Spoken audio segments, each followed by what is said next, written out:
Hey, kia ora koutou whānau. Welcome back to another Big News. Hi, Tui. Hello. Were you rebooting there or something? I'm just in a rush. Right, I'm in a rush for tonight's show because there's so much going on, and we've got 3 or 4 little stories tonight, but I'm looking for tonight's show in a great way. How are you, mate? Good. I like that. Like and subvert. There's a t-shirt. I like that one. That's why I put it up. That's fucking good. I do like that. I don't know, man. I got home from work and I just felt like going to bed. I'm just having one of those days where you just hit the wall. Yeah. I think. I don't know what's up. Yeah. But it's also that time of year. Transitional time of year. I think sometimes between seasons it feels a bit different and a bit weird. It's kind of realizing, oh shit, the sun's not quite that long anymore. I don't have quite that much time once work's finished to do other stuff. It's just a strange time going both ways, kind of going when you're getting more light, you go, oh wow, there's more light tonight, and when it's the other way, it's And of course in Dunedin we have if you're in the top part of the North Island, you have the opposite to us. We have long nights in the summer and you have shorter nights, even though your nights are long, and you have lighter mornings and we have really dark mornings. I think I remember the latest sunrise in Dunedin is after 8 a.m. in the middle of winter. I'm pretty sure of that. So it's grim. It's grim. Anyway, I like what John said in the chat there because I want to speak to that. Pat and Chewy's beards are going grey fast. Chill, boys. Not every problem is yours. I wasn't going to bring this up, but I tidied myself up in the weekend, and strange when you run a brush through something and you have an extra day off, all of a sudden your beard looks a little bit less grey. I don't know how that happens, Chewy, but just a little bit of obviously neither do I. No, look, I'm just getting ready for my my summer job as a mall centre. That's coming up. Yeah, I don't know how I feel about it. That's okay. I actually am we might play a clip tonight. Is it tonight? Oh no, I think there was one yesterday with Chester Burrows, and I noticed your beard was much shorter. I think that was when you were working for might have been when masks were around, and one of the places you're working basically made you to keep short beards for the masks and stuff. And I was like, oh, they didn't make me. It was just it's just easier. Right. It was easier, but yeah, as soon as they were less prevalent, I'm like, yeah, go grow it out. I'm gonna look like a old gold miner, lives in the hills. Yeah. All right. Hey, listen, let's get into a few things. There's a little bit of family business to start off the show with, and then we're going to get into the show per se. So I want to say I've done some I'll be honest with you, I've done some redesigning of the billboards, Chewy, but you'll notice it's not a big redesign. It's just adding another page. So I do actually need to put some more thought into this about how we're going to do it. But let's say a huge thanks to all of our patrons. Look, see, executive producers have got their own page there now. And then we've got senior producers, super patrons, producers, and I've slid the coffee runners in here as well because that was a space-saving thing. But then check this out. This has been so much fun. Look at them all. Patrons and fuel levels. And I think that Team Moriarty and Charlie Denny and maybe Dean Mitchell are new names to the board here. Over on this page, Southern Rose is a new name to the board here. Sam Blackmore, Aaron Gorse, new names to the board. Down here, I believe Blair and Kay Page and Frith, all new names to the board. So thanks so much for being a part of what we do, guys. We are going to talk for 5 minutes or so because it is family time about money moving forward and what we're doing. And we're just going to lay it out there in front of you and then leave your guys to it. You'll be surprised, people, that a particular sector of the internet society keeps going, so where's your funding coming from, NZ On Air? Who's backing you? And it's actually been really lovely when that's happened. That's the right tone as well, isn't it, Joey? It's the right tone. Oh, absolutely. It's been really lovely. And this has been what I've done a couple of times actually on Twitter to go, actually, we're listener and viewer supported. Because we are. But our paymasters, what about George Soros? And no, Jacinda. We used to get a little brown envelope from Jacinda every week, but then she went and resigned, and the chippy wouldn't continue it on. Sheesh, that's no good. So look, there's something going on. I'm just going to mention some numbers, and you guys can ignore them or listen to them or something. at the end of last year, if you've been with us for a while, we were talking about how we're going to do this year. Me and Chewy have talked about how we're going to do this year, and one of the things we need to do is get a little bit of income for our time. No one's going to make $1 million off this. So where we're standing right now is fantastic. Thank you so much for people who support us. We are going to aim to get an additional $3,000 a month from where we're at right now. We have 4 lines of income that come into us. We have YouTube, which mostly is super chats, because obviously the number of views you get as a New Zealand show doesn't really get you to that rating of very much dollars for that. But we've got YouTube, we've got patrons, we've got merch, and we've got advertising. Now, I am talking to a couple of advertisers right now, 2 of which definitely want to do something with us, but we're just going to line everything up. And obviously, the way you support us through that is you support the advertisers when they come on board. Sponsorship could be a part of that as well. And we'll say it again, we've said it many times before, bighairynews@gmail.com. If you're part of a business, you're in a business, you want to do something, come along. We have hundreds of thousands of unique viewers every single month. So we're actually a product worthy of putting some advertising into. Patrons, you know that. We'll leave you to that. In some world, I'm kind of going, if we're going to look for an additional $3,000 a month from where we're at, we'd probably be looking for 1,000 new on patrons, 1,000 on advertising, and 1,000 on merch. Now that's 1,000 profit on merch, so it might be, I don't know, $2,500 a month being sold on merch. And I'm not telling you this to guilt anyone into it. We just talked honestly with you about this last year, and we said we'd continue on. There was a point, Chewy, if we're honest, that we were thinking about maybe not continuing on. And although we're not doing this for the money, doing this for nothing, and Chewy giving up every night with his wife, and me giving up, how many hours a week do I, Chewy? 30 to 50 hours a week for no actual income. Yeah. This is a passion project at the moment, which is fine, right? It's absolutely fine. So I'm not telling you all this to guilt you into giving us a big old super chat tonight or nothing like that. I'm just telling you where it is, because we told you where it was. But I think Chewy, me and you have decided that rather than taking this month by month, now we're probably taking this quarter by quarter. Yeah? And so we're around for the foreseeable future. I think that's fair. We've talked about that, HOE. Be fair? Yeah. What we're going to, so I'm just, that's really it. I'm just telling you guys where we're at, because I told you we'd speak about it before the end of February. And the other thing to let you know about is what we've got up online today, which is kind of funky actually, because I've spent a fair bit of time in the old on the old interwebs today, and we've got our new merch, our first drop for merch for this year. And as you can see, we've got our buffer tops, and they look pretty freaking cool. If you don't know what that is, then if you go to our shop, bhnshop.nz, and you actually go into one of the buffer things, you can actually watch the video, which is the origin of the buffer story. It's put up there, right? And they're not branded and labelled and stuff everywhere with BHN. There's a very small BHN at the bottom of the U. You can hardly even see it, just because it's ours. But other than that, the buffer gear is up there and it's ready to go. We've also got the BHN gear, the regular BHN gear that we had last year, but we're also giving you a chance to have personalised BHN gear. It costs a little bit more because we do pay for the printing on the back as well, but you can get now BHN hoodies and BHN t-shirts with your name on the back. So personalised merch, and you can get the plain BHN shirts and tops as well. The other thing to tell you about, if you are a patron, is this. Here's Patreon here. You can get early things. We now have an exclusive Patreon only merch as well. And that's t-shirts, white and black, that are crew t-shirts. So only patrons, only paying patrons have access to that. If that's you, and look, you're already part of the whānau. All of you are actually, but paying patrons are already part of the whānau. If you want to wear it on your back and be official about it, you can knock yourself out and get one of those. I don't quite know how this shop works, but I've set it up. Hopefully it will work if someone wants to get one. Again, the price looks a bit more expensive. That's because on Patreon it's a bit of a simple system. There's no way of doing and this much for shipping, postage and shipping together, shippage. So the $60 price is postage included. So that's why it's a bit more than the other ones. And that's kind of about it actually. We're good to go for this year. We are looking to get a little bit more funding through the door over the next couple of months. We're letting you know about it. We're not doing it to guilt you into anything. It's no more than what we regularly and normally do. But that's where we're at. I think. Is there anything else you want to say to that, Chewy? The only reason we're talking about it, right, is that we're talking to our investors. So it's important to know what's going on.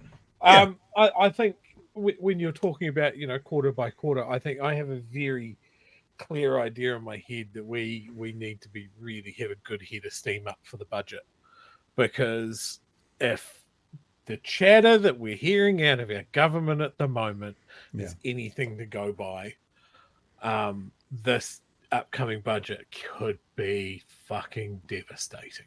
Yeah. Yep. And look, speaking about what we're talking about as well, yes, those are definitely on the way. In fact, I meant to put a call in. There's a local Dunedin company that does them. You've already got BHN mugs. Couple of mugs. You're staring at them. Couple of mugs. Couple of mugs. Yeah, so there you go. We're not going to smash you around the head with it. We're just literally telling you, because I guess what it means is, you know, as go we and as go you guys who are supporting us, then so goes the show. So that's that done. We're done. We're finished talking about that. So Chewy, there's already people asking for this because lots of people have seen it. Shall I give you a bit of a chuckle to start the show? Of course. Did you know, I did not know this, but did you know that David, you know how David Seymour worked in Canada, right? You know how he worked in Canada. Did you actually know he was Canadian? Born and bred. What? He's born and bred Canadian. Do you know how I know that? Oh, when was this recorded? 1993? 1982 from the looks of the hair. So this is a young David Seymour, a senior policy analyst for the Frontier Centre. And he's talking pablum, to be honest. It's all that kind of stuff that's going on. But I never knew he was born in Canada and grew up there, obviously, because just listen to his voice. I think people should do what they believe is the best thing for them to do. What we can't talk about is what the public policies should be. And going back to your viewers, I have to agree with them. You should also add, not only are people finding transit underutilized and finding it too expensive, the city of Calgary last year spent $295 million on transit and only $205 million. It's actually not a good accent either. Now, I mean, what he's saying doesn't really matter. It's the typical liberal conversation going on about let's smash public transport, but it's how he's saying it. It's not good either. It's not a good accent. Only 9% of trips are transit, and yet you're spending $90 million more per year on providing that service for 9% of trips. Now, you could say, of someone course, has to ask him in the media tomorrow what the actual. If we have enough time and enough money, well, the first question you'd have to ask is, well, how much time and how much money? And second, what hope can we have that it's going to work? The best example we have in North America of a city that has tried really hard to get people out of their cars and using transit in this city is Portland, Oregon. It's seen as kind of Mecca for a lot of people. What was he thinking? Like, honestly, what was he thinking? And yet the facts speak for themselves. According to the U.S. Census Bureau, in 1980, 9.8% of trips to work were made by, 9.8% of Portland people went to work by transit in 1980. By 2007, it was down to 6.5%. And over that period, Portland made perhaps the greatest effort that any. I don't really have anything to add to this. I mean, we could go into the actual conversation around what he's saying, which actually is a typical right-wing talking point that more people use cars, so let's smash public transport. I just wanted to give you a little present, Chewy, as to how he was saying it. Yeah, I threw up in the back of my mouth just a little bit. What about you? Yeah, that's terrifying. Obviously, someone said, "Oh, well, you're going on TV. Don't sound like a Kiwi because it'll be fucking weird." And he goes, "Oh, okay, I'll do an accent. That won't be weird at all." But yeah, as far as what he's saying, and as you said, it's absolutely classic. Play up what's spent on public transport. Look Say at it's not working as a way of saying it's clearly not working, and then fucking get rid of it, and then nobody has anything. So I mean, that's probably why he's decided to stay in New Zealand, because the public transport is fucked and will continue to be fucked. Like we need to settle this. If they're gonna just give a little bit of credit to that comment. That's a brilliant comment. Yep. If we manage to get David on the show, maybe we need to get him to drink like a bottle of maple syrup on camera to prove that he's Canadian. If he can't do it, maybe he is New Zealander. Well, maybe this is actually a time to bring up another topic, which I in my head hadn't clicked together till just now, Chewy. Because what you're saying is getting a politician on and having some fun with them. This actually does kind of lead into another story I was going to talk about tonight. It's not bad, is it? It's not bad. I just thought of it right there. Unintentional. Yeah, completely. Because I mean, I was just thinking, would we get a politician on and have some fun with them like David Seymour? We probably wouldn't. And it does raise the question about people in media who are particularly in entertainment media. And when they get politicians on, or where they do things with politicians, what if there's someone who, like in their personal life, like if they were an ardent national supporter and they were having to do something fun and frivolous with Chloe, or vice versa, they were ardent Te Pāti Māori supporter and they had to do something with David Seymour, but it was for an entertainment show. How would they handle that? The reason it's kind of relevant today is there was the Edge radio station, their drive show went to Christopher Luxon's house and had a pool party with him.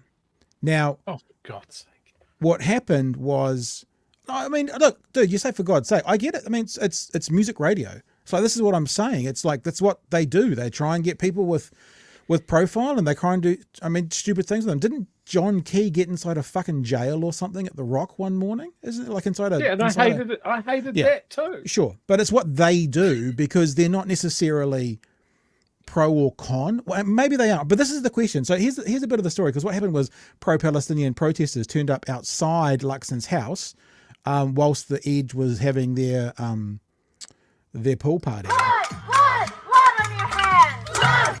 Luxon, you can't hide. You're supporting genocide.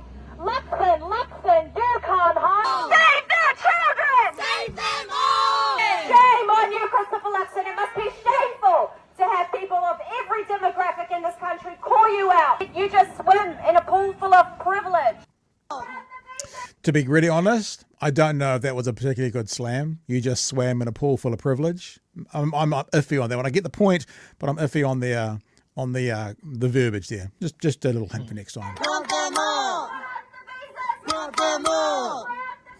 So I've just realised as well, for people who are listening, you won't be able to see the pictures. This is now a neighbour of Christopher Luxon's joining in. And he is disgusted at what's happening there.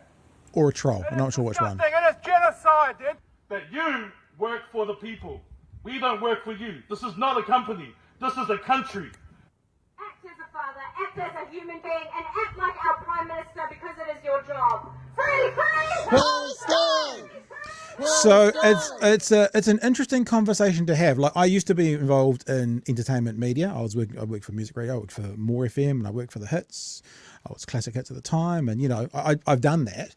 I wasn't as politically active when I did it. I wonder what I would do today. Because it's a question to be asked. I know tacitly connected still to some of the people who are on that drive show. And I know that some of them, I would never suspect that they would disagree with the protesters. I'm not speaking on behalf of them. I don't know this, but I might actually think that they may even support those views. But then they're in an entertainment medium where their bosses have said, it's an interesting dynamic for people who are in that world. I'm not sure how I would handle it. Yeah, it's an interesting one. Like, again, as someone that very briefly worked in the industry and likes what radio can be, I don't like it. I think. See, I'm real torn on it. My gut says, if you can go on entertainment radio. Yeah. If you've had your veggies, the veggies being going around every bloody news show that has been asking for you, as well he hasn't at this point. Yep. Then you can have a pool party with the Edge, or go and smoke Marlboros and eat a pie with the Rock, or whatever. But it is weird because it is taking up their time and generally not asking them any hard questions and not sort of providing transparency to the listenership or that sort of thing. And yeah, it is this weird sort of thing with such a small country that a politician counts as a celebrity. Yeah. I don't like it, but at the same time, for some people, they're not all political tragics like us that watch all the news shows and dissect it and that sort of thing. That might be their only insight into, a prime minister. It's Yeah. like, oh, I heard him talk on The Edge. He sounded like a dickhead, or sounds really relatable. I'll smash a beer with him. That sort of thing. But I think so early, they're talking about all the things that they're slamming through under urgency, and he's got time to have a pool party at home with the Edge. It just sounds a bit fucky to me. Maybe I'm just being a stick in the mud. I don't know. It's the old adage, and it's that commercial entity, I guess, that you got to do. Michael Jordan is famous for having been asked about his politics, and he refused to answer any questions. And the only thing he said was, because Republicans buy sneakers too. And so in the commercial world, that's the idea of it. I'd still wonder let's not talk about The Edge now because I don't know what those guys think, but if you were involved in something that you had something against, you had you didn't agree with the people that were coming in, what would you do? I mean, people have said, Ricky said in the message, it's pandering. Well, I think it's for Luxon, it's pandering, but what is it for the radio station? For the radio station, it's just a person who stands up the front of cameras, getting them on. I mean, I can guarantee you, because I've been in these meetings, for entertainment media, remember I'm talking not about the stuff I did on, news and talk.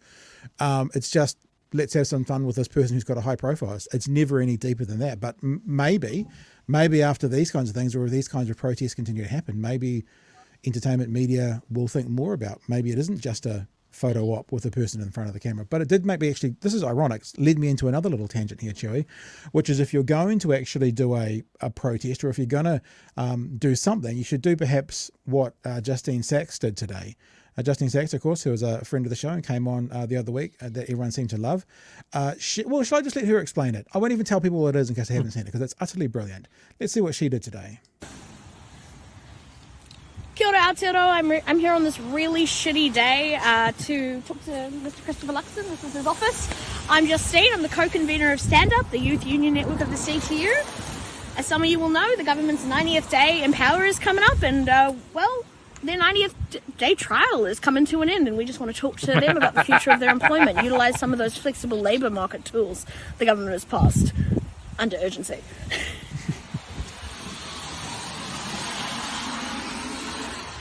We just want to invite Christopher Luxon to a meeting next week on the 20th of February. We want to discuss the future of his employment. I don't know if you know, but it's the government's 90th day in power coming up on the 20th of Feb, and so it's the end of his 90-day trial. We just want to talk to him. So I'm going to leave this letter. I don't know, will you come to the door so we can pass it on to him?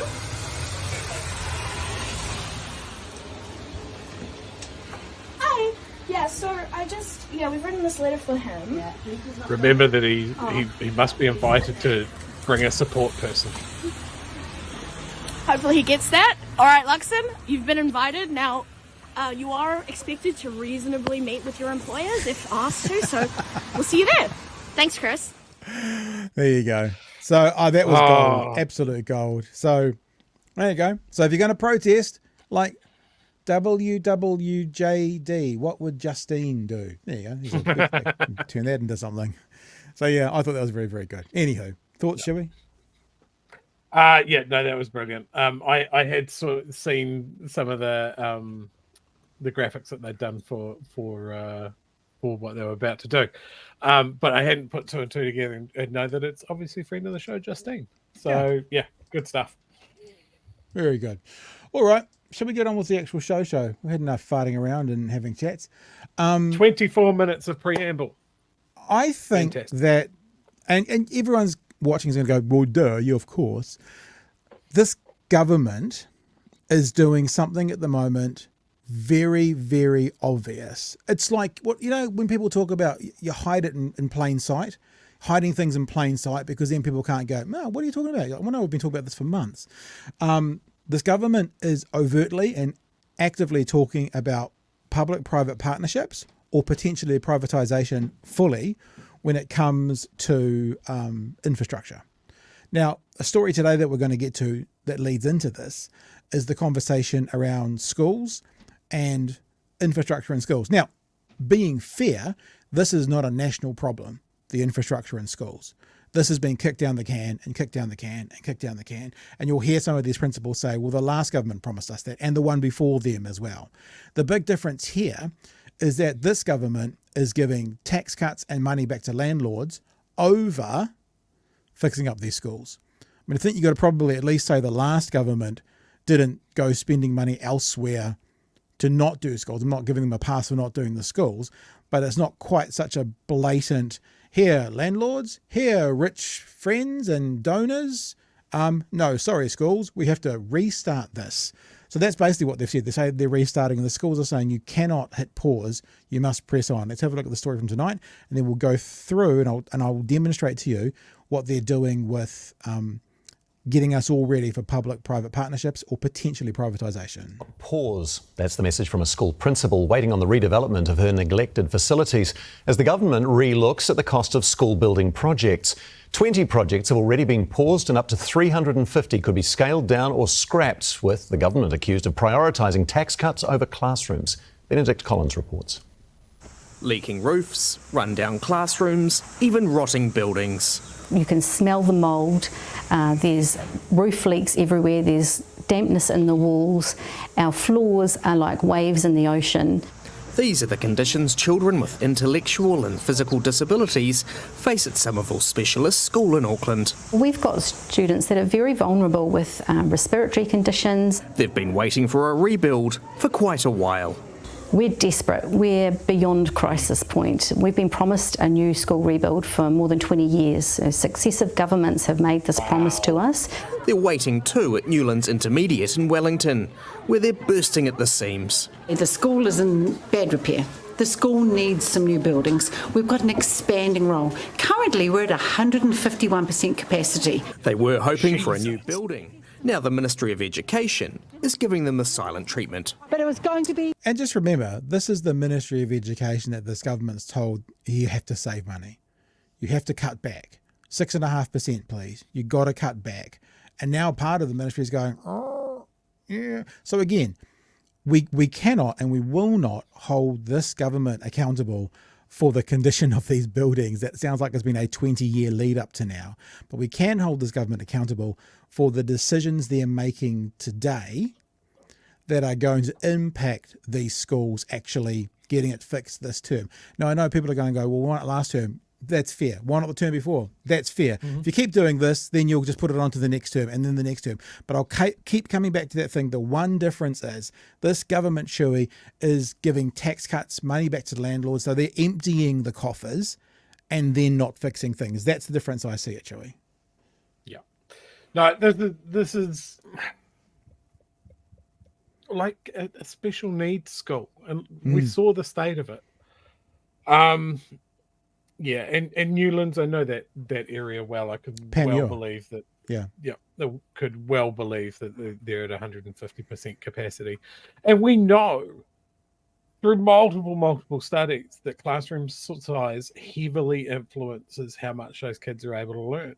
Yeah, if they don't have funding for the building, do they have funding for the staff? How are the kids learning and that sort of thing? And then further down the track, when they're not up to the standard that's been set, I'm sure this won't be considered. Yeah, it's a failure of multiple governments. And there are some things like I get that parties can have ideological differences about stuff, but surely you can get your fucking heads together and go, hey, we are going to go on a spree of building new classroom infrastructure because we haven't done so in 50 years. And we need to do it. Are you on board? And getting that sort of those cross-party agreements that we love so much of like, yes, this is core infrastructure for the future of our country. Yes, roll it. We'll support it. Yeah, I mean, imagine the Minister for Education. In a perfect world. But just imagine her getting together with the spokesperson for education from the other parties and going, hey guys, whoever's going to be in government in 3 years from now, we think it's us, but whoever's going to be, we want to keep this going. So let's all sign on together to what we're going to do for these schools for the betterment of these kids. I mean, that would actually, you know what that would do? That would impress a lot of people as well and give a lot of people hope that this government, maybe they are the 6-year government. Maybe they are. If they can get together and get things done, you know, it's about outcomes, Mr. Luxon. It's about outcomes. So what are the outcomes for these broken down buildings? Yeah? All right. We'll keep going, and we've got plenty of time to talk about this, though. Just there. Right. And we were excited about it. And it was going to be something that was going to make us a school of the 21st, if not the 22nd century. Yeah, and now it's all in limbo? All in limbo. In fact, I don't even know if I'm in limbo. I haven't been told. Yesterday, the government announced an inquiry into school rebuilds, citing the ballooning costs. Today, pointing the finger. I make no apologies for saying to Chris Hipkins, how did you possibly leave us in this situation? I just don't understand why National can't take responsibility for them wanting to fund tax cuts now at the expense of kids' classrooms. Back at Somerville School, they've just had a gutsful. Enough is enough. This Ministry of Education and the government needs to press play on Somerville's rebuild, not pause. Our politicians bicker, while students learn in squalor. Benedict Collins. So there you go, Chewy. Now, that's a story in and of itself, and if anything else you want to add to that, let's do it now. But I also want to show people the danger. Well, I'll put it this way. If you're not a fan of privatisation or private partnerships, if you're worried that a government may give grants and money and funding to their rich mates to be, to build and to do infrastructure, then I've got some warnings for you. But before I do that, Joe, is there anything else you want to touch on? I've mentioned a couple of times this year that one of the things that people can do is actually reach out to these ministers and your own MPs.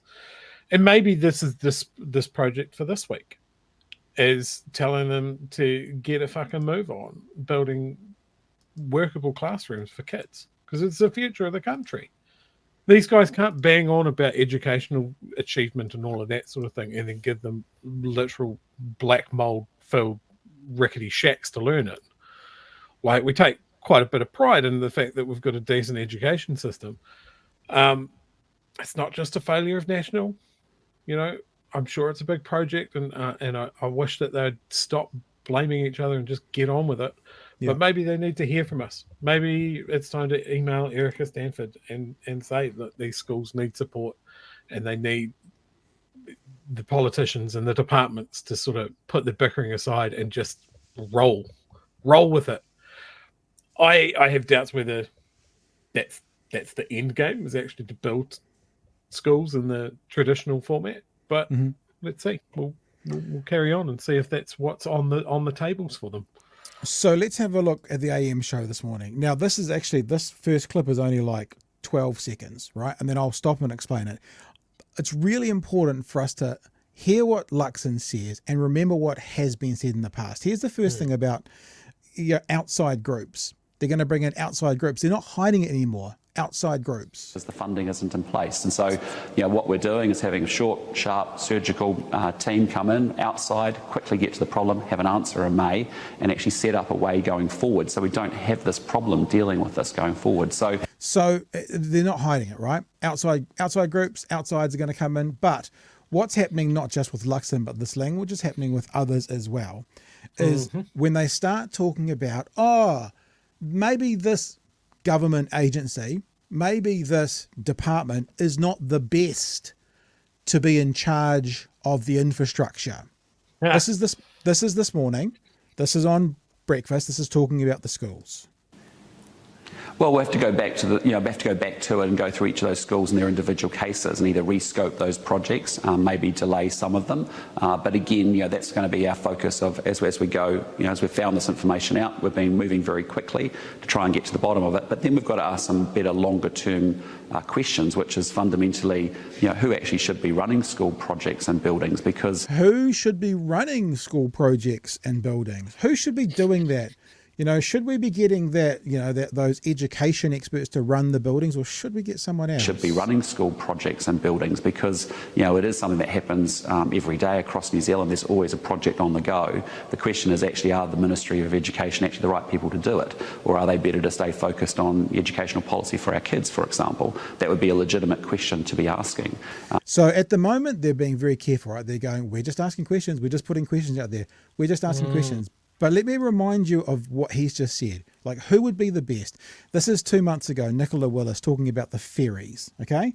So her thoughts around the ferries, this is about 58 seconds, and I think we interject in this as well, Chewy, but you'll get it. Remember what Luxon's just said. Who would be the best? Maybe these guys aren't the best. Maybe there's someone better to do it. Who could that be? Could that be a partnership or full privatisation? I have confidence that we can work together to find a way forward. I do want to get others involved in solving this problem. Just that straight away. I was going to interrupting myself. This is like Inception. But just to say again, it's the same as what Luxon just said, outside groups. I do want to get others involved. Who are we talking about here? Who are we talking about? This is the bullshit meters going up in the back of the neck a little bit. Kiwi Rail, by their own admission, are not marine engineers. They're not port experts. They're not experts at building wharves. So I want to make sure we have the right people involved. I also have to acknowledge that Kiwi Rail aren't always going to be best placed to work out what's best for taxpayers, for ferry passengers, for freight passengers.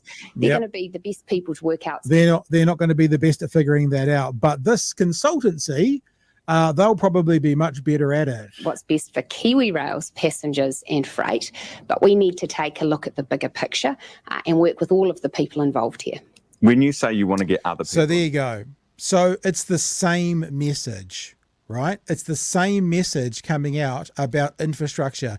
Maybe the Ministry of Education aren't the best. Maybe Kiwi Rail aren't the best. These are just questions we need to ask. And I'll tell you the other thing that's drawing me to this, Chewy, is what the government's doing at the moment is they're going, the sky is falling. Like, just think about the language you've heard from the leadership, Luxon, Willis, Stanford, about how terrible this is. This is terrible right now. And then the whole public, all of New Zealand goes, oh, it's terrible. But they go, but don't worry, I'll feed you baby birds. We've got this group who are going to come in and solve it all for us. And we go, oh, be still my heart, because it was so bad the sky was falling, but this group who's got nothing more than altruistic intentions are going to come along and pull us from the bootstraps up, and they're going to save us. It just made me think, Chewy, I've said this before on the show, every year that we were at university, we used to get the government, the university come along saying, there's a 30% increase in fees coming next year. That's the sky is falling, yeah? And everyone would go, what? And they'd come back after a month and go, oh, look, we've worked it out. It's only a 15% increase. And a lot of people would go, oh, phew, they solved our problem. No. They still gave you a fucking 15% increase. They just told you the sky was falling. And then the solution they brought in was more, you took it on board more easily. And that's what I see this government doing. And I really think we need to highlight it. Every time you hear them say, outside, who's the best? Not them. Got to ask these questions. We're going to look to the outside source. Are they the best for doing this? Are they the best? I find it really concerning, Chewy. When you look overseas and you see how involved private industry is involved in supporting and providing what I would call core functions of a country. Yeah. We know that David Seymour loves his charter schools. Maybe they're better at doing schooling than the Ministry of Education is. Yeah.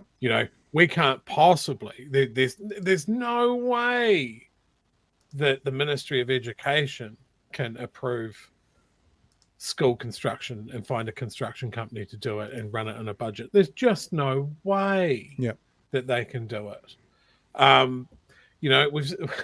The laughable thing that Kiwi Rail, because there's rail in the name, they don't know ferries and wharfs. Yeah, but they can tender out a project. They can go to a shipping expert, as they did, to design ships that would last us decades. And as we found out, that was the big splash, right? Kiwi Rail had gone fucking bananas and ordered Ferraris when we can get a second-hand Corolla. Did anybody see the rest of that story that came out recently? There are, in the world, 22 ferries that would be suitable for New Zealand conditions. Right. Do you know how many of them are for sale? I'd say none, would be my guess. None. They're all being used.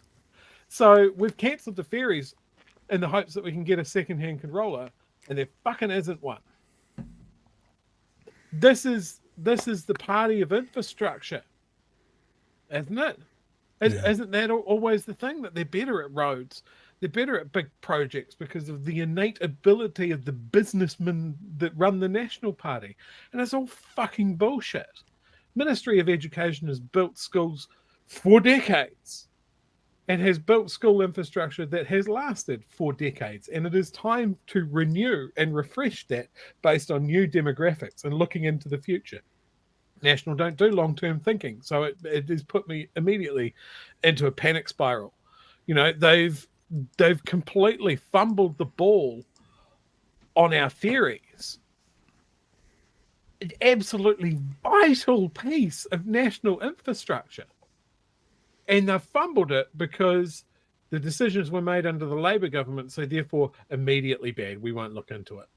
You know, I noticed that news went along with that Blue Bridge, the only other ferry that we have, has just been sold to an American company. So that's good.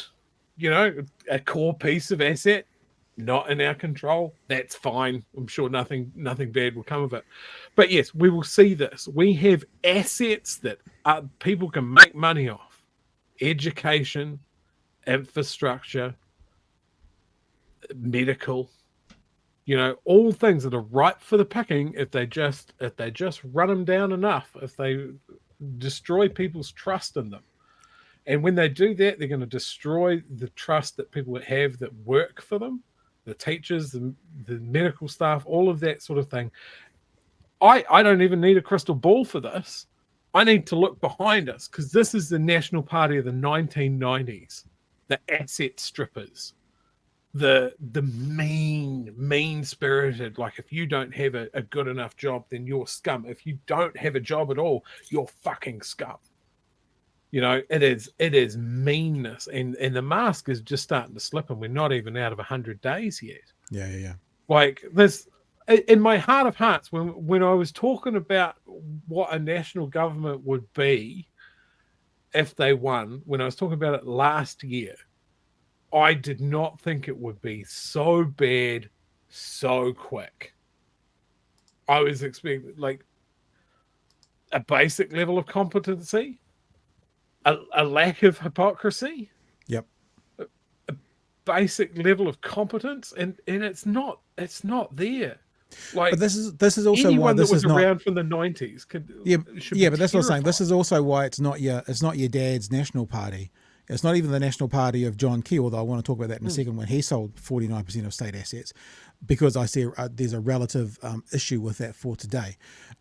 Because it's not, because parties of the past, no matter how much we like or hate whatever the other side, they come in and it's kind of there's a few tweaks, but the ship pretty much has stayed the same. This is so different.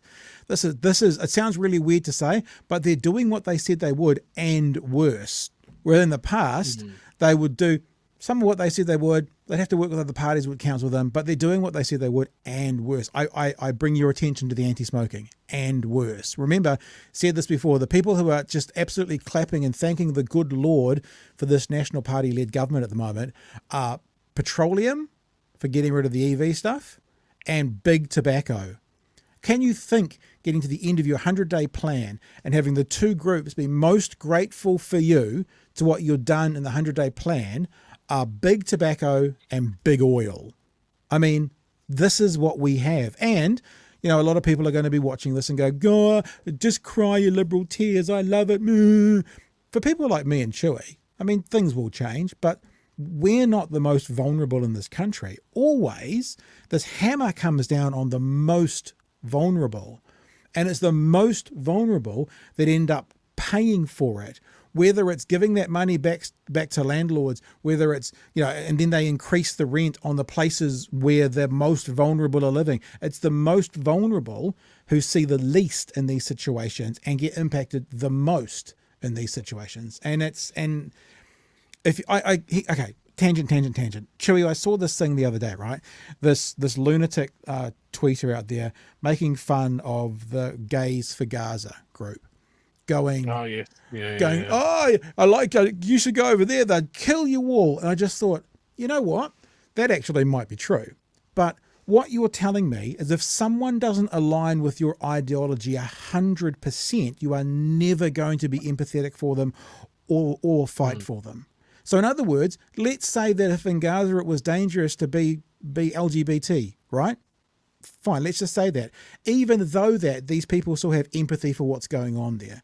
The people that are mocking that are basically saying, I would never give my support to a group unless it 100% aligned with me. Gays for Gaza, hashtag Gays for Gaza, is about the people in Gaza, right? It's not about Hamas. It's not about supporting terrorist acts like happened on October the 7th. And for people to mock Gays for Gaza by saying they'd kill you, I think that speaks more to the people who are saying that, basically saying, I am going to shit all over you if I don't 100% ideologically agree with you. If I see vulnerability over there, but over there they don't agree with me, then fuck you. I actually think it's as simple as that. And if people can't see that, people can't see how you can be empathetic for groups, even if those groups were to harm you, then man, what a horrible life you live. What a horrible person you are. Do you know where it's also not safe to be LGBT? Where? The US. Yep. Pretty much most places in the US. Anywhere in Israel outside of Tel Aviv, it's not great there either. Like these people that bring up that of like, oh, if you're gay and supporting Gaza, go to Gaza. There are gay people in Gaza, just like there's gay people everywhere in the world. It's a sliding scale about how safe it is. But I've seen so many American commentators throw that around for gay supporters of the Palestinian movement. And it's just like, look at your own country. It's not fucking friendly for LGBT folk there either. You're actively passing laws against it. But yes, circling back to what we were talking about. Sorry. A couple of ideas. Like that Somerville School for Special Needs Kids, they need to change the name. The Christopher Luxon School for Special Needs Kids. Like, put his fucking name on it until he fixes it. The first time our old busted ass ferries break down, well, guess what? It's getting rechristened as the Nicola Willis fucking Transrail ferry. It doesn't work anymore, but it's got her name on it. Yeah. You know, until these things are fixed. Like, these guys have got to fucking own this stuff. But I cannot believe when it's critical. Like, I don't want to see anybody question spending on school infrastructure or national transport infrastructure or hospitals. If I could talk about a local Dunedin issue, right? So in the run up to the election, National were teabagging on Labor for cutting back the spending on the hospital that they're building down here, a hospital that has to serve the lower half of the South Island for the next 60, 70 years, hopefully. Yeah. And Labor were, you know, trimming back theatres and beds, and the city was pushing very, very hard against that there shouldn't be any cuts to it because it was going to be a learning hospital for the university, so there had to be facilities for the university there. They didn't want to cut down on beds or operating theatres because of the population growth that's planned and all of that sort of thing. And it was very much like do it once, do it right sort of thing. And then we hear from National, because this is a good opportunity to dunk on Labor doing some cost cutting, right? Come in going, we'll absolutely guarantee that budget. You definitely deserve those beds. National's in your corner. And the council was like, yeah, this is awesome. Now that they're in, have we heard fucking anything from Shane Retty? Have we heard a confirmation? That election pledge that you made of $50 million for those extra beds and theatres, that's still coming, right? Yeah. Right? Well, we're going to hear from him shortly, cancelling the Māori Health Authority, but that's another thing to talk about, Chewy. Oh, my God, yes. That's... I'll keep the powder dry for the shit that they're ramming through under urgency, which is just more hypocrisy from them. Let me add one more thing as well. Now, this might surprise everybody for me to say this, but I am not necessarily anti-privatisation of assets. In my world, it's what's the reason for privatisation? Like, we have If you own a house, or you have owned a house, every time you would like to borrow again and keep that house, that's the ideal, right? That's the ideal. But we live in an economy where we don't always get a chance to do that. Sometimes we need to sell our house to buy the next house. Now, I'm not carte blanche anti-asset sales, for example. What I am is, why are we selling them? What are we getting for it? Selling 2 state houses in Oraki worth $2 million each because of the neighbourhood they're in to build 10 other ones, I'm cool with that. Okay. I'm cool with that. So I'm not carte blanche anti it. Now, I was doing talkback back in 2011 when John Key was looking at selling 49% of state assets.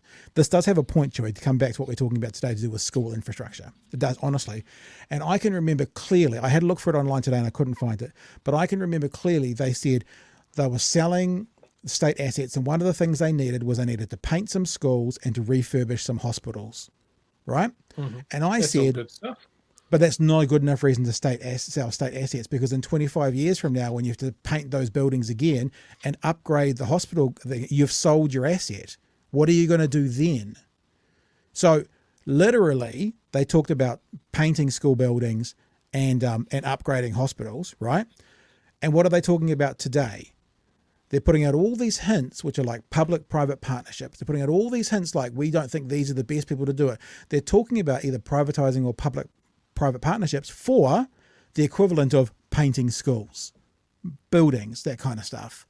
Then what happens in 25 years from now when you've given that to the public, to the private sector, and you need to do something else with their schools? So for that round of asset sales, in my opinion, the 49%, it wasn't worth it, because what they were getting for what they were selling was a temporary solution for a whole bunch of things that would need a solution in 10, 15, 20 years from now. Ironically, in 13 years from then, we're having the same conversation about schools on some level. So if they hadn't have sold 49% in 2011, like they did, for painting some schools and upgrading hospitals, or it might have been painting some hospitals and upgrading schools. It was either way of those, and I'm very clear that's what it was. Then they'd still have 100% of them now, and they could be having that conversation again. But they can't now sell another 2% of those, because then New Zealand won't be in charge of them. We'll be a minor shareholder. So I just wanted to relay and remember back to 2011 when this conversation last came up, that they sold assets for painting hospitals or painting schools and upgrading hospitals or upgrading schools, whichever way that was around. Yeah. And they're talking about doing it again. And it's John Key on steroids. And I think that it's a really scary and dangerous time for people. And look, my opinion is we keep all our assets as much as we can, but I'm just not an ideologue that goes, never sell. I'm like, okay, let's hear why. Okay, no.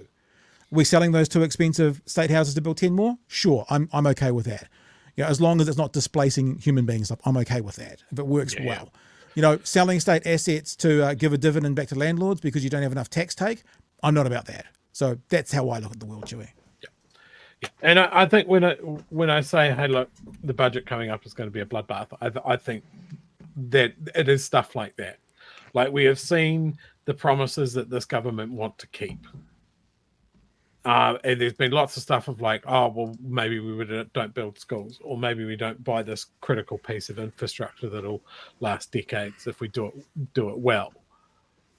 We're going to have to scale back that, or that's not going to happen, or we're all going to have to tighten our belts. But at no point has the sacred cow been mentioned, which is tax cuts for landlords. Yeah. There hasn't been a like, well, maybe we need to rethink this. Because if you use their own reasoning, because Labor left them with empty cupboards, which is all that they're saying. There's no. Well, that's the sky is falling. That's the sky is falling thing. There's nothing. Like, we literally opened and a moth flew out. Oh, but look at these international conglomerates that are going to come across and help us out because they really want to help New Zealanders. That's what they're all about. And some New Zealanders will go, oh, finally someone to pick up the slack from where Labor left us. No, they're telling you your university fees are going to go up by 30%. And then in a few months' time, they're going to say it's only going to be 15%. And some morons are going to rejoice. That's what's happening. It's the shell game. We've been talking about this for 6 months, a year. It's the shell game once again. Yeah. And I mean, if we can bring in talk about, like, I've seen a bit of chatter around of you know, that there's trillions of barrels of oil that in New Zealand waters that can be exploited. One thing that I think National has proven I saw people talk about, well, Norway's done amazing stuff with their oil revenue, and they've all electrified, and they've got a really high standard of living and that sort of thing. I looked up how much or how Norway did their fuel exploration, right? Mm-hmm. They started at the same time because it's the North Sea oil field. It's the same oil field that England has as well. Maggie Thatcher had a fucking fire sale when it came to that. You know, sell it all off. It's not our area to be in fuel exploration. Norway held on to their sort of stuff, and when they did go into partnership with private fossil fuel companies and that sort of thing, do you know how much they tax them? A lot, I would say. 78% of the revenues.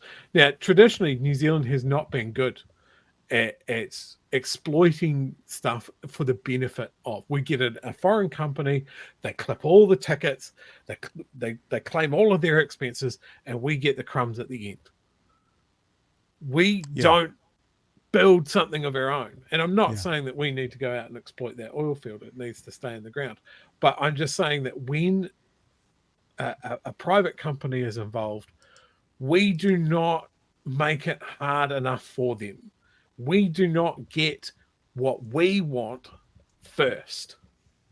We let them come in. They're a profit-making company. They wouldn't be getting involved unless they saw a profit. But we make it too easy. And when we're talking about core infrastructure, we're talking about building schools. I don't know, but we don't build in enough protections for the New Zealand citizen, the taxpayer, in those public-private partnerships. Yeah. We kind of play the poor little boy of like, oh, we're dreadfully thankful that you're coming here to build these schools and whatever we can do to make it easy for. Like, if it's easy, let's just fucking do it ourselves. Bring back the Ministry of Works. And nationalise everything. Are we finished on that now? I guess that's the last thing I'll say. Nationalise everything. Hey, speaking of petroleum companies and leaving it in the ground, what do you think of the Volkswagen ID4? Oh, yes. It's done pretty well in Europe. Like, there's an ID, like, if you want to talk about the ID range of VW EVs, have you seen the ID Buzz? No. It's not coming here, but if you wanted an electric combi van, that's your one. But they've also got the ID2 and ID3, and the smaller EVs. They look pretty good. Yeah, just wondering, just looking around. Anyway, you're just going to buy an ID4 with your Patreon money. No, Jacinda's got one more check coming to me. I was looking at the time, Chewy, and it was like 38 minutes, 22 minutes. We're going to run out of time today, but now it's basically approaching 10 o'clock and we're on to our last story. So you're welcome, hour-long show. When we start broadcasting on that we're in talks with at the moment, we'll have to hit that hour mark exactly. But that was nothing more. Okay, so. A really, really, really horrible, cynical move by the government today is what some people are saying about what they did in the House, putting legislation through that actually stops Māori from challenging the cancellation of the Māori Health Authority in the tribunal. Like, it stops it. So 2 days before the conversation was about to start, the government has stopped it by what some people are calling very, very, very, very, very bad legislation. Cynical, horrible legislation. Let's have a look. The government is forging ahead with its plan to scrap the Māori Health Authority, introducing a bill just before a legal challenge against the move. An urgent Waitangi Tribunal hearing to save the authority was set to take place in just 2 days. But as Te Aniwa Hurihanganui reports, it's now been derailed. And just like that... Mr Speaker, I move that the pai ora disestablishment of Māori Health Authority... This is just reminding you, in case you've forgotten, this is just the health minister, helping getting rid of something that's taken eons to put in place to help Māori health. As Māori GP health minister, he's the one that's just doing that. The amendment bill. The axing of the Māori Health Authority begins. I am ashamed to be in this House debating this bill. Anui taku riri ki tēnei kāwanatanga. It was set up after a landmark inquiry exposed major inequities faced by Māori in every health indicator it measured. Now a bill to get rid of it is being pushed through under urgency just 2 days out from an urgent Waitangi Tribunal hearing opposing the move. It's like, okay, you've got your Maori court, but we're going to just ignore it. The timing of the bill a devastating blow for those behind the legal challenge. Oh, just a minute. every cancer, we die twice as much, if not 3 times as much. And yet here we are again, being plonked right back where we started, back into a system that really doesn't work for Māori. Their hearing this Thursday will likely no longer go ahead because the tribunal can't investigate bills that are before the House. I think it's actually disrespectful to the tribunal process.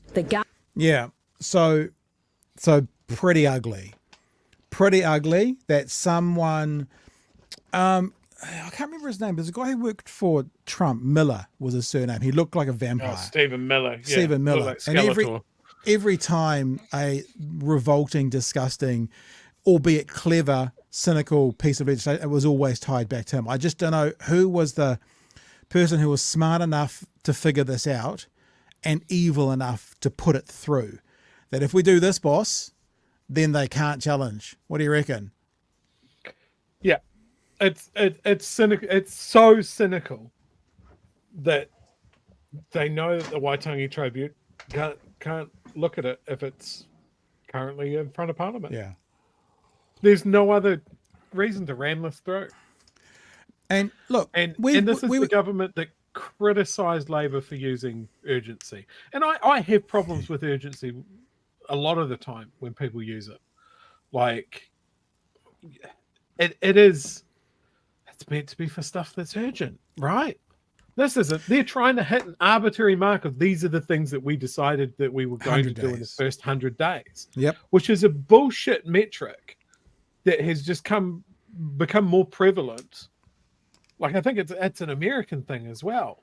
It's like, I'm in the first 100 days, I'm going to do this. Fuck off. No, I don't want you to do it quick. I want you to do it right.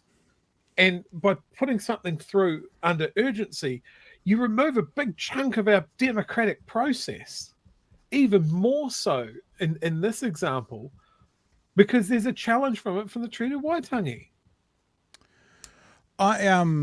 This is the question, right, for Mr. Luxon.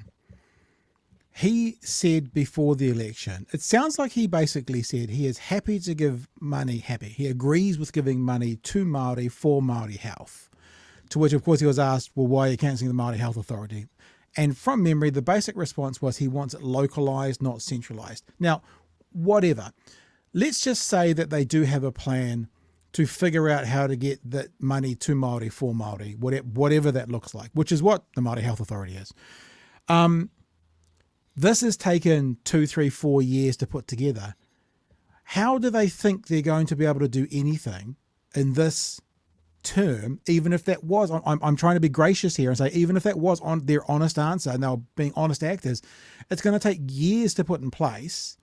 Who says they're even going to get to do it? So in other words, what you've done is you've guaranteed to leave Māori at those worst key health markers in society for this term and continuing on, because we all know that once things change, they change slowly. And those key markers will have to come down probably over decades. And Luxon and his ilk have just kicked the can down the road. And then there'll be a left-leaning government getting in with Chloe Swarbrick as the Prime Minister. And it'll all start all over again. It's cynical. This is cynical and revolting. I assume that plucky Canadian youngster that's so keen on the democratic process spoke up and put a stop to this. I think what he did was he put a tweet out today. I could probably go and find it, saying that Te Pāti Māori or the Greens, whichever it was, were wrong. That this is not in breach of the Treaty of Waitangi because everyone has the same rights under the treaty. Funny, he didn't let it go to the tribunal to see if he's right or wrong. They just stopped it. And look, people will debate the money or whatever, but I think at the end of it, there was a massive study done. Like, that's the thing, is it's not that Māori are underserved by our health system as it stands in just 1 or 2 categories. It was in every single category. They get worse outcomes. They get looked after later. They get looked after at a lower quality. They die earlier. Like, it dovetails into everything else. Like if you want to talk about maybe we can't afford super at the age that we're doing it, so we'll put it up. It basically cuts Māori out of getting it. The majority of them will die before they even get a chance to act. Like, does that not sound just brutally callous? Yeah, 100%. And it's one thing to go, oh, we didn't know it was happening, but we do know it's happening. We did a study and we found it. And then if you've gone out, found the information, found out a possible way of lessening that, and then you choose to not do it, and choose to not do it in such an aggressively cynical way of ramming it through under urgency before anybody else can sort of push back against you, what does that say? Yeah, I think the thing about that you're so right in is they're holding. They're doing this for two reasons. One, so they can cancel the Māori Health Authority and not have a ruling come against them by the treaty, the Waitangi Tribunal. Sorry, but they're also doing this purely because of that 100-day. And look, there's no journalist out there who's gone, what? Why do you care? Wouldn't you rather get it right than hit some arbitrary number that might? I mean, basically what you're saying is that thing that you criticised Labour for under urgency, you guys are using just because someone's made a bumper sticker that says you have to hit it by the 100 days. What if you're wrong? Wouldn't it be better to kind of take a bit of time and figure this out properly rather than? And isn't it weird how, again, all those things about Māori that you're changing are in the first 100 days, but lots of other ones aren't? Isn't that really weird how the shop front that you've set up for this term is take away from Māori, take away from Māori, take away from Māori, take away from Māori, all in the first 100 days? It's kind of weird. What, don't you think it's a bit weird? Anyway. Like we're talking about stuff and making generational change. Like there's no reason to rush it. Like do the study, work it out, come up with a plan, and then execute the plan. And it's like we're up to the point of execute the plan, and they're like, nah, shit can the plan. Cool. So we're back to square one. Like National are not good at long-term thinking. Short-term payoff. And as I've said many, many, many times before, when they talk about what problem they're trying to solve, they're not mentioning the problem that they're trying to solve.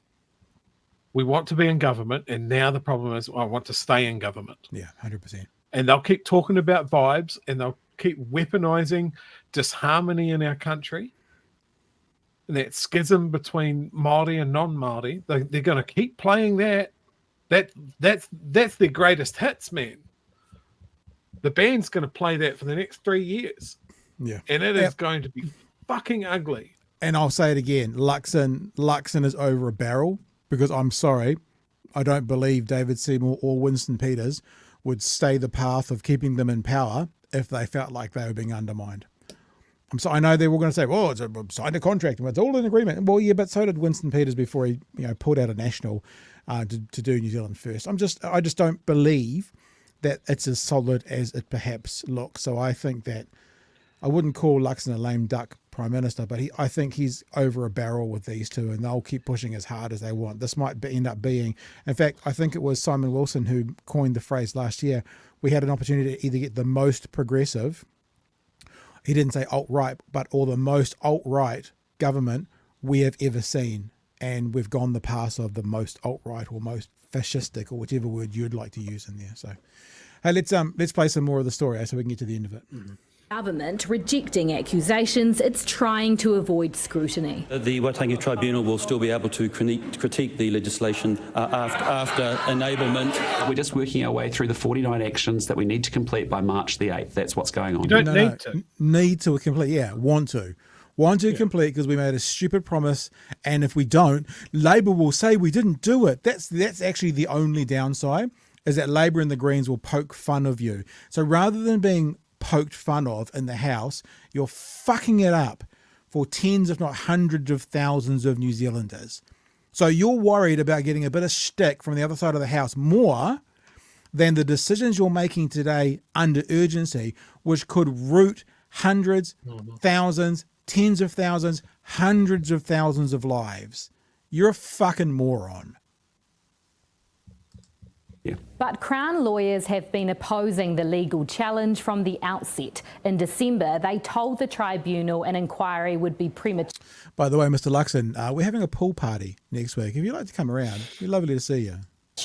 Given the government is yet to announce its alternative plan for Māori health. This is just about collapsing Te Aka Whaiora because it is a kaupapa Māori entity. Can you promise that Māori health outcomes won't get worse? What I can promise is it will receive my full attention, my full prioritisation to improve Māori health outcomes. By the end of June, the Māori Health Authority will be gone.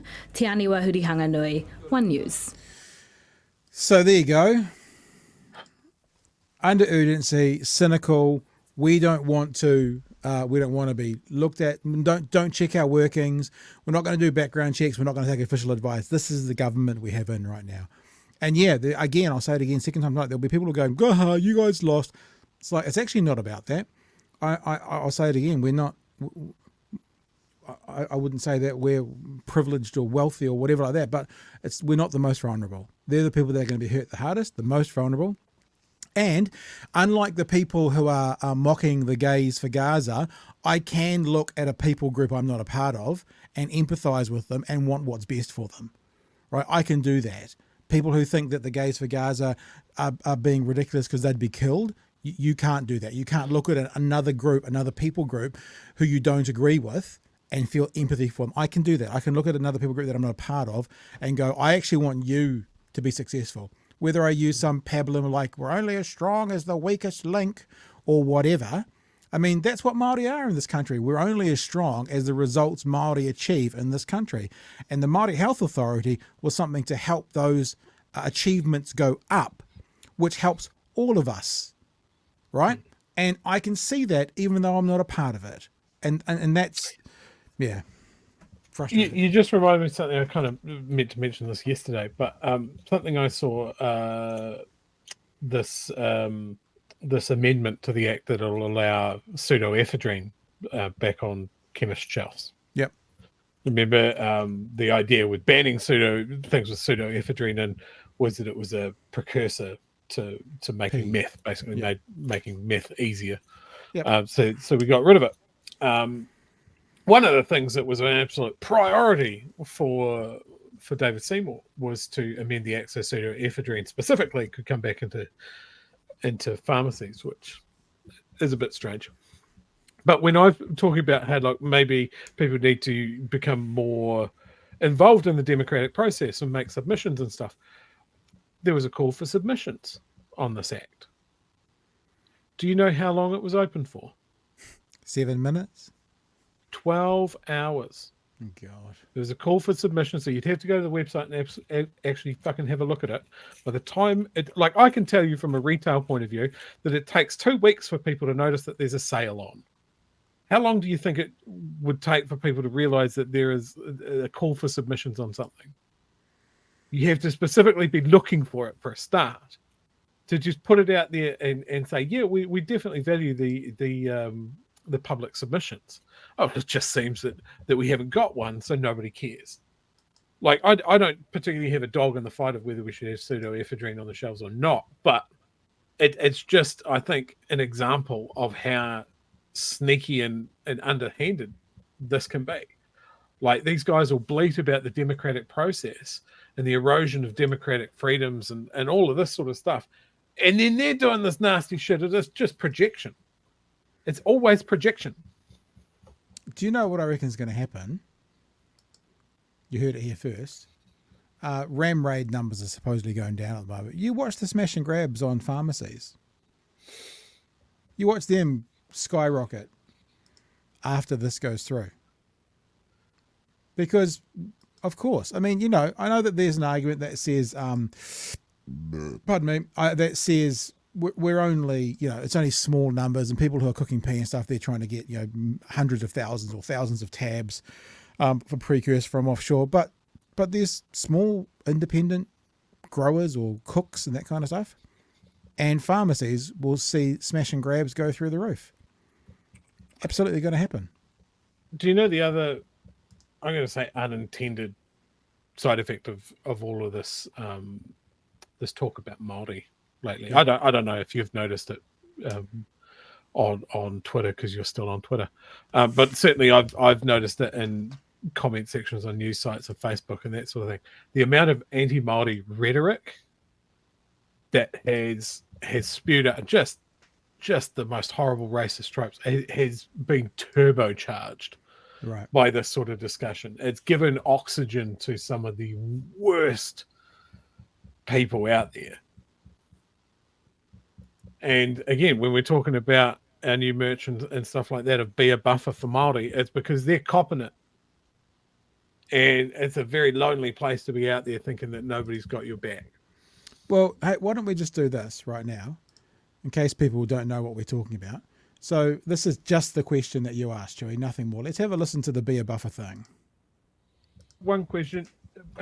There's a lot of talk with people that watch our show and that sort of thing about what the best, what in your opinion, what's the most effective way the Pākehā can support Māori in this fight so that they don't feel like they're doing it all by themselves?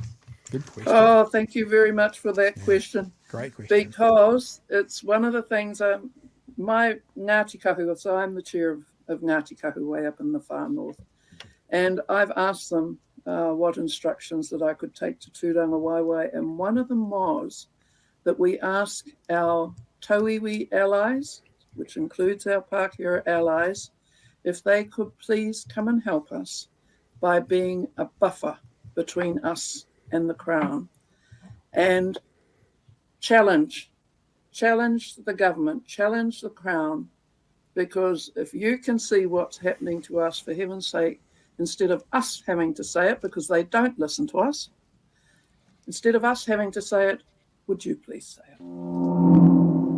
So there you go, Chewie. Just I know we've played that like 3 times. We'll probably play it a whole heap more. So this is not a pitch for the shirts and stuff or whatever, but yeah, be that buffer in between. And you know what? There's going to be some people online who are going to go, oh, white saviour complex. It's like, well, no.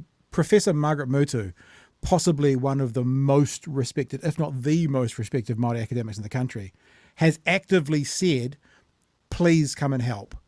So there was a part of me when I was thinking about doing this that I kind of went, people are going to look at it and go, oh, you're just trying to make money off it. It's not that. It's actually, I actually think if we can grow this and make this into something, it will be seen as a positive supporting statement to Māori who are in those trenches, knowing that, when you're on stage sometimes and you're a bit nervous, if you can find a friendly face, it can make all the difference in the world, right? If you can see and you've got support around you, it can make all the difference in the world. So, so that's why we did that. And I'm not actively putting it up on screen right now because this sounds like I'm not trying to do a pitch to go and buy them, but I'm just telling you, be a buffer, Chewie. Yeah. Hey, just while you're doing that, I was intrigued by the clip that we played at the start of the show. I've actually found another image of a young David Seymour. I can. Hey, guy. Public transport is bad and crappy. That's very bad. Okay. Hi, guy. Did you know that picture was there? And you just find it's a very good likeness that he just found out of nowhere. It just happened to be the one. It was pretty good. It was pretty good. Well done. All right. Hey, guys, it's been a great night. When we come away from these conversations, I'm always feeling a bit angsty. But what I mean is this has been an important night. This has been a night that we've talked and shared and stuff. And it doesn't mean we're important or we're anything special. I mean, Chewie is, we know that. But it doesn't mean that anyone else is special in the room or anything. But it's just, this is a space that these kinds of conversations don't happen that much. If at all, in New Zealand, like this. If I add a few more caveats, eventually I'll get to the truth. Like this, with 2 people sitting in their houses on the internet right now. I think we're fair now. We've made it to the end, and it's now an accurate statement. But yeah, it's an important night. It's a good night. We thank you for it. Look, we've got a few super chats that have come in, Chewie. We can't shoot off and do that, and we know that they've been there for a while because Nick said, "Bugger me, I'm late." So that's been there for a while. That one, and also Peter comes in with $5. Thank you, sir. Says we need Toyota Corolla schools, not rusted out Holden Kingswood. That's a very fair point. Like that one. Is it socks? Finally, I'm wearing my white socks hat. Socks says the long-term consequences when we no longer have working ferries. Anakihi how would you pronounce that? I know what you're trying to say. Nazis.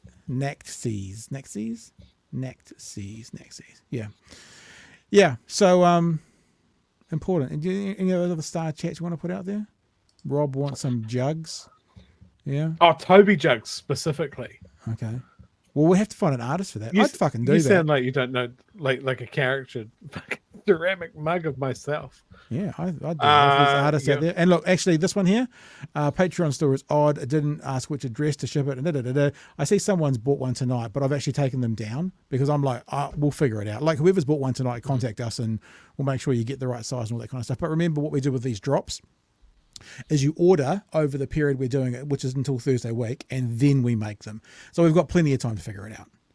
The normal store's up and running, but we've plenty of time to figure that out. So whoever bought that one, I just had to look on Patreon and I couldn't see the name, but someone has, and we'll go from there. Now, Tracy says to you, he doesn't want intellectual analysis. He must be talking about Luxon, maybe? He's polling high. This is when we were talking about Luxon on the edge with his fucking pool party. Okay, so he's not polling high, just so you know. There was some research the other day that says how poorly he's polling compared to other first-term PMs where he is. Like, of the last 5, he's 5th. All the other ones are up in the mid to high 40s. He's on 25. So he's not actually polling high.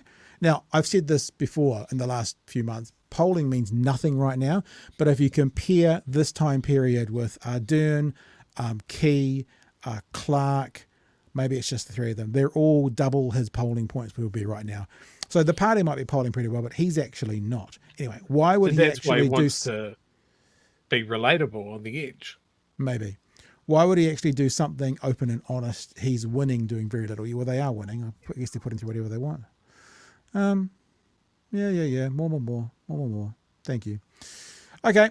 Well, now tomorrow night, Harry Tam is booked to be with us. I say booked very carefully because we've got to see if it all pans out. But I've spoken to Harry and we've texted a few times and a bit of a bromance going on. So Harry's due to be with us at 9:00 tomorrow night. And we will endeavour. Look, I'll be honest with you. I'm really keen to talk to Harry, unlike Mr. Luxon, who basically has said, why the hell would I talk to him? From my point of view, Chewy, one of the things I want to know is who is he and where does he sit in this equation? Because if he's someone who's kind of gang adjacent and doing work, like his group is called Hard to Reach, doing work to get people out of the lifestyle or at least support them from within, that's one thing. If he's an active gang member, I actually really want to know where he sits in the equation, because we hear the right wing talking so much about, $2 million given to the mongrel mob by Labour. I think a bunch of that was to Harry Tam's group, Hard to Reach, to try and reach some gang members. And I because I don't know, this is ignorance, right? If he is like not actively a gang member, I don't know, then it's not given to the gang. It's given to an ex-gang member who is now working. If he is still an active gang member, whatever that means, maybe there's not an answer to that question. But the work that they're doing is pulling people out. I don't know. I'm actually really intrigued to take 3 steps backwards and go, just tell us this. Tell us the story, and go from there. I'm really intrigued. So Harry's supposed to be joining us at 9:00 tomorrow night. And it will be an interesting conversation. I mean, I think that will be interesting. Frosty says, tough question, John Key or Christopher Luxon? I was not a fan of John Key, but fuck, he wasn't this bad. Yeah, I think you'd have to go Key. Like, I think one of the things that I would say in John Key's favour is that he was very, very sensitive to public opinion or negative public opinion. So people kicked up enough stink, he would shift. I don't see that with Luxon. Yeah. Well, haven't seen that yet. He's a damn the torpedoes sort of guy. You're constantly telling people they should, speak out, do submissions, all that kind of stuff. Maybe that will change. I do think you try and find people to try and be relatable. Maybe that was why they did have that pool party type thing. But you know what I thought about as well? There's a whole bunch of talk going around at the moment about an editor from the newsroom making a public statement that they weren't going to talk about Winston Peters' misinformation, or they weren't going to report it. And that's been blown up into, the mainstream media now choosing not to speak to Winston Peters at all. And I just thought, well, it's interesting because isn't it the other way round? shouldn't we have an expectation that our employees, i.e. the government, speak to us? The right is not answering any of our emails at the moment. Look, and I understand why. I mean, I'd be pretty scared of us too, Chew, if I was them. But they won't come on. I'll show you the emails. They won't even answer. They won't come on. Yeah. So when you've got some media group saying, "Oh, look at this media group not wanting these people on," I'd actually go, "Well, look at those politicians refusing to come on. They're actually publicly funded. The politicians are publicly funded, and they're refusing to come on a private entity. It's actually the other way around from certain media groups who jump up and down again about New Zealand on air funding and stuff. You know, this New Zealand on air funding group that's actually saying they're not going to talk to Winston. Well, how about that publicly funded politician not talking to us? Isn't it the same? Yeah. Isn't it more important? Just thoughts. Anyway. Just asking questions, Pat. Just asking questions, bro. Nothing serious. Just asking questions. You know, who is best to talk to John Key? Who is it? You know, who is best to handle these things? Maybe as talkback hosts, they're not the best to actually talk to people. Maybe we should get someone in from the outside. We're done. We'll see you tomorrow night from 9 p.m. Hopefully we'll have Harry with us. That's the plan. And we will, once I've confirmed it, I'll tweet it out as well. So follow us on Twitter and you'll have all the updates. Quick smart. Appreciate your time. Love you to bits. We will see you 9 p.m. tomorrow night. Until then, remember, come back, bring a friend. Hooroo. Cheers, fam.